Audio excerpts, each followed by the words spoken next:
السلام عليكم ورحمة الله وبركاته.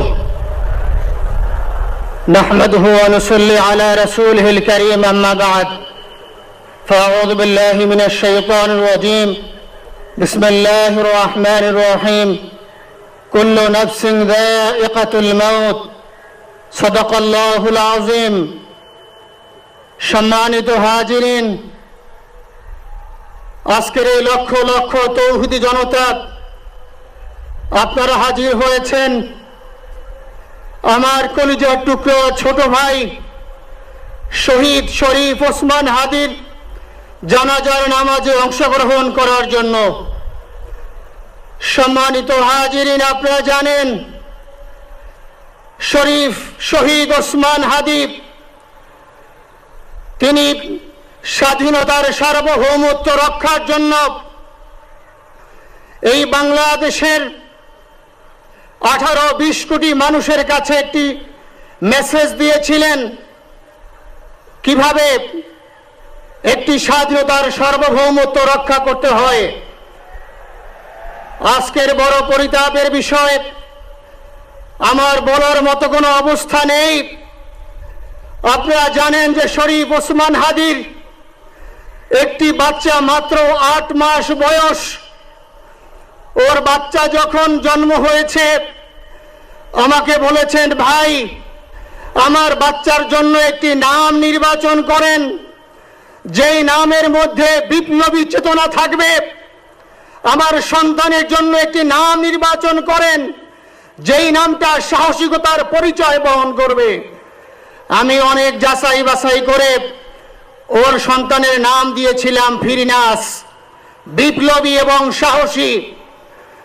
সম্মানিত ভাইয়েরা, আজকের ওর সন্তানের চেহারার দিকে তাকানো যায় না।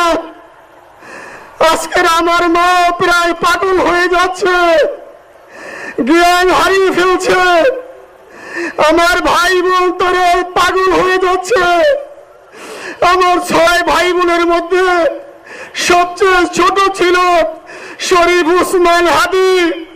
আজকের তার লাশ আমার কাঁধে বহন করতে হচ্ছে। আজকের আপনাদের কাছে আমার কোনো দাবি নেই, শুধু একটি দাবি। 7 থেকে 8 দিন হয়ে গেল দিবালোকে প্রকাশ্যে রাজধানী ঢাকায় জুমার নামাজের পরে খুনি প্রকাশ্যে গুলি করে যদি পার পেয়ে যায়, এর চেয়ে লজ্জার আমাদের আর কিছু নাই। যদি বর্ডার পাস হয়ে যায়, 5 থেকে 7 ঘন্টা সময় তারা কেমন করে গেল, এই প্রশ্ন জাতির কাছে রেখে গেলাম। আমার কোনো চাওয়া পাওয়া নাই। আমার ভাই ওসমান হাদি শহীদ হয়েছে, ওর শহীদি তামান্না ছিল। আপনারা ওর বক্তব্য শুনেছেন, আপনারা শহীদ ওসমান হাদির টক শো শুনেছেন। ও সব সময় শহীদি তামান্না করত। হয়তো আল্লাহ তাআলা ওর শহীদি সেই মওত নসিব করে দিয়েছেন। কিন্তু আপনাদের কাছে আমি এই ঋণ কোনদিন আমি ছাড়ব না। আমার ভাই শরীফ ওসমান হাদির বিচার যেন প্রকাশ্যে এই বাংলার জমিনে আমরা দেখতে পারি। ভাইয়েরা আমার, 7-8 দিন হলো, এখনো পর্যন্ত আমরা কিছুই করতে পারলাম না। এই দুঃখে কলিজা ছিঁড়ে যাচ্ছে। আমরা ওসমান হাদির জন্য দোয়া করি, আমরা ওর সন্তান ওর স্ত্রীর জন্য দোয়া করি। ওর সন্তান মাত্র 8 মাস বয়স। গতকালকে যখন ওর কাছে নিয়ে আসছে, সবাই বাবাকে দেখাবে ওসমান হাদিকে।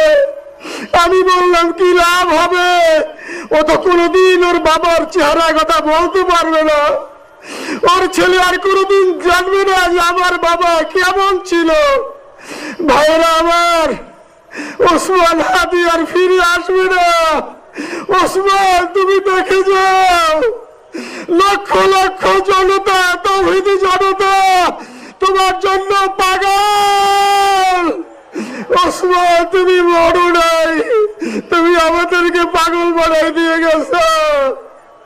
আল্লাহর কাছে আমরা সবাই দোয়া করি, আল্লাহ যেন আমার ভাই শহীদ শরীফ ওসমান হাদিকে জান্নাতুল ফিরদাউসের মেহমান হিসেবে কবুল করেন। আল্লাহ তাআলার কাছে দোয়া করছি, আয় আল্লাহ তাআলা, আমরা যারা বেঁচে আছি ঈমানের সাথে স্বাধীনতার সার্বভৌমত্ব রক্ষা করে তৌহিদের দ্বীপ বাংলাদেশকে যেন আমরা রক্ষা করতে পারি, সেই তৌফিক আল্লাহ তাআলা আমাদের নসিব করুন। আপনাদের সবার কাছে দোয়া চাচ্ছি। আমার মেজো ভাই ওমর ফারুক সাথে ছিল, ওর জন্য আপনারা দোয়া করবেন। আমার ছোট বোন মাসুমা অ্যাবনরমাল হয়ে গেছে, তাকে চিকিৎসা করাচ্ছি, ডাক্তাররা বলছে অনেক বেশি সমস্যা। আমাদের পরিবারের জন্য একটু দোয়া করবেন। আমাদের আর কোনো চাওয়া পাওয়া নাই। শরীফ ওসমান হাদি, তুমি বেঁচে থাকো, আমরা ওর জন্য দোয়া করি। আল্লাহ তাআলা শরীফ ওসমান হাদিকে জান্নাতের সর্বোচ্চ মাকাম নসিব করুন। আমিন। আসসালামু আলাইকুম ওয়া রাহমাতুল্লাহি ওয়া বারাকাতুহু।